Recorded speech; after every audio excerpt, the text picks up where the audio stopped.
চট্টগ্রামের আলোচিত আয়াত হত্যা মামলার ২ বছর পূর্ণ হলো আজ।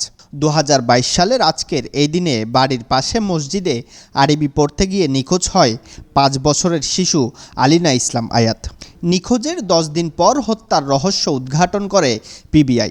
এই হত্যা মামলায় অভিযোগপত্র, দোষীপত্র মিলিয়ে ৩৫৭ পৃষ্ঠার নথি জমা সহ ৫০ জনকে সাক্ষী করে আদালতে তদন্ত রিপোর্ট জমা দেয় পিবিআই।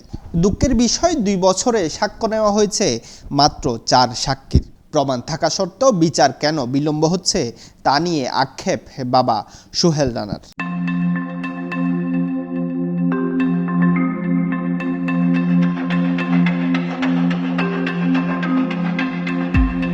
দর্শক, আমার পাশে বসে আছে সোহেল।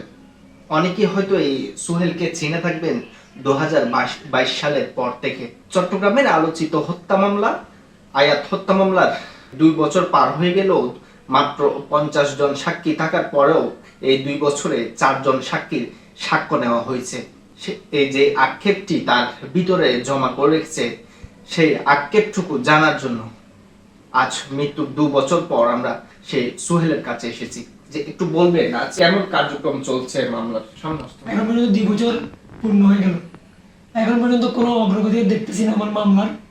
একটা চাঞ্চল্যকর মামলাটা এখন পর্যন্ত আমি এই কর্তৃক দৌড়াদৌড়ি করতেছি, এখনো কোনো সুদৃশ্য কোনো মামলা পরিচালনা কোনো তদন্ত আমি দেখতেছি না। এখন পর্যন্ত আমি মাত্র ৪ জন সাক্ষী গ্রহণ করতে পারছি ৫০ জন সাক্ষীর ভিতরে। তা আমার এখনো ভিতরে সংকোচ কাজ করে আমি সুষ্ঠু বিচারটা পাবো কিনা, আমার মেয়ের হত্যার বিচারটা পাবো কিনা। কারণ ২ জন আসামির ভিতরে একজন আসামি ইতিমধ্যে জামিনে আছে।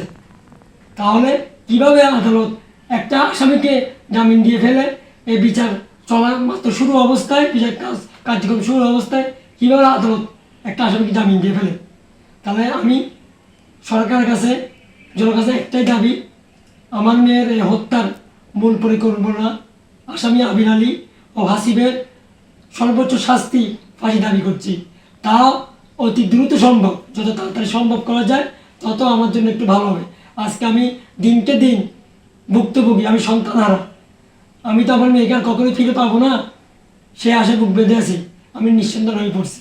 আমাকে এখন কেউ আর আব্বু করে রাখে না, কেউ আমার কাছে বাহানা বলো না, আব্বু আমার জন্য কিছু নিয়ে আসিও, আমি মুক্ত পড়তে যাব, আমার জন্য তুমি বিস্কিট নিয়ে আসিও, কেউ আমাকে আর বলে না।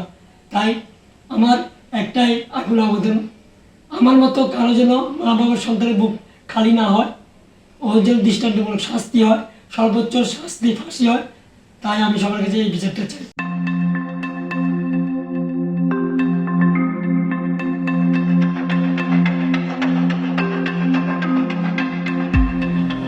দর্শক, আয়াত আমাদের কাছ থেকে বিদায় নিয়েছে দীর্ঘ ২ বছর।